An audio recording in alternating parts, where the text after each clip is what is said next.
ભાવનગરના સીધા દ્રશ્યો કે જ્યાં પિતા પુત્રનું મોત નિપજ્યું હતું અને તેમની અંતિમ યાત્રા યોજાઈ રહી છે। સીએમ ભૂપેન્દ્ર પટેલ પણ ઉપસ્થિત થયા છે। મોટી સંખ્યામાં ગામ લોકો ભેગા થયા છે, પરિવારજનો ભેગા થયા છે અને પરિવારના માથે તો જાણે આભ ફાટ્યું છે, કારણ કે પિતા અને પુત્રની એક સાથે અંતિમ વિદાય થઈ રહી છે। સીએમ ભૂપેન્દ્ર પટેલ પરિવારને સાંત્વના આપવા માટે પહોંચ્યા।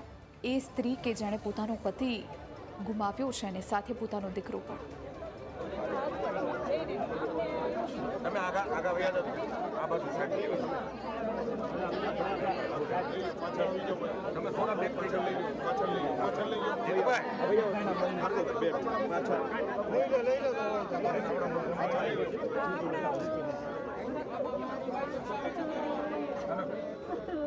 આ બાજુ વયા સાહેબ, પરિવારના બધા અહીંયા છે।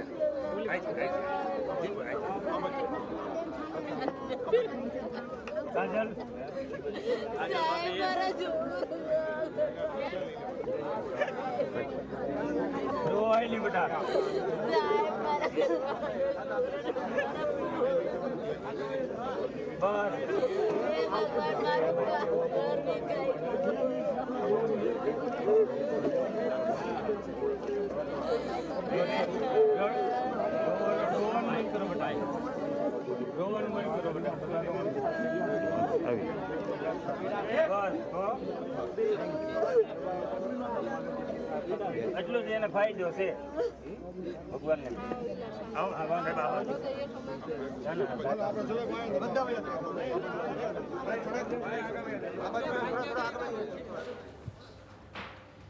તો સીએમ ભૂપેન્દ્ર પટેલ પહોંચ્યા છે કે જ્યાં પિતા અને પુત્રને આજે અંતિમ વિદાય આપવામાં આવી રહી છે। ગઈકાલે મોડી રાત્રે તેમના મૃતદેહને તેમના વતન ભાવનગર લાવવામાં આવ્યો, હોસ્પિટલમાં પૂરી રાત રાખવામાં આવ્યો અને સવારે સીએમ પહોંચ્યા છે।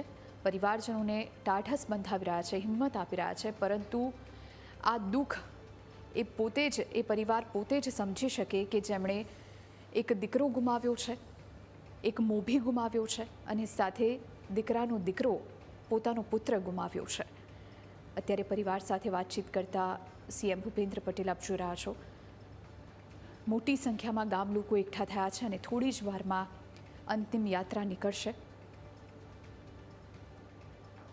આ તરફ સુરતથી પણ આપણે દ્રશ્યો બતાવ્યા હતા। સુરતમાં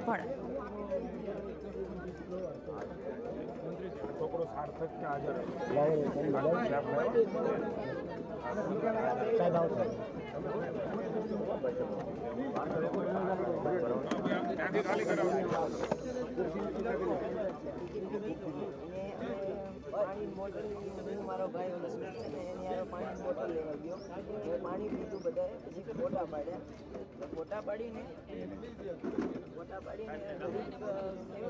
પછી બે ફાયરિંગ થઈ ઉપર આકાશમાં, પછી ઘડીક 2-3 મિનિટ ઘડીક ઊભું રહ્યું, પછી બધાને વાગવા મળ્યા બધા આગળથી, પછી બધા ભાગવા મળ્યા અને મારા ભાઈને બધા ભાગવા મળ્યા, એટલે હું ભાગવા જ મળ્યો, પણ મારો ભાઈનો ભાઈ સ્મિત, હા, અને બુઆ આવતા જ હતા પણ એને ગોળી વાગી ગઈ। તો સ્મિત ત્યાં ઊભો રહી ગયો, તો એટલી જ નજીકથી એને મારી દીધો, હાવ નજીકથી આવીને મારી નાખ્યો ને હું થોડોક 10 ફૂટ દૂર હતો। નહીં, મારી સામું જોયું પણ હું દિવાલની અંદર હંતાઈ ગયો ને સર કેટલા 300-400 જણા હતા ને એક આર્મીની સિક્યોરિટી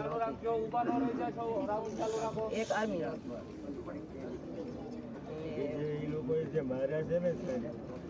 ખરેખર હાવ નિર્દય હાવ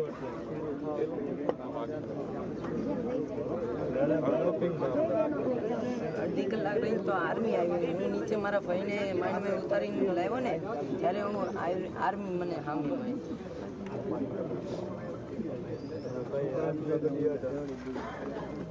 જે સ્થળ ઉપર હોવું જોઈએ સ્થળ ઉપર હતા, લોકલ પોલીસ સ્મિતને મેન ગેટ છે ને, મેન ગેટ ત્યાં હું એને ધડીને લઈ આવ્યો સેફ।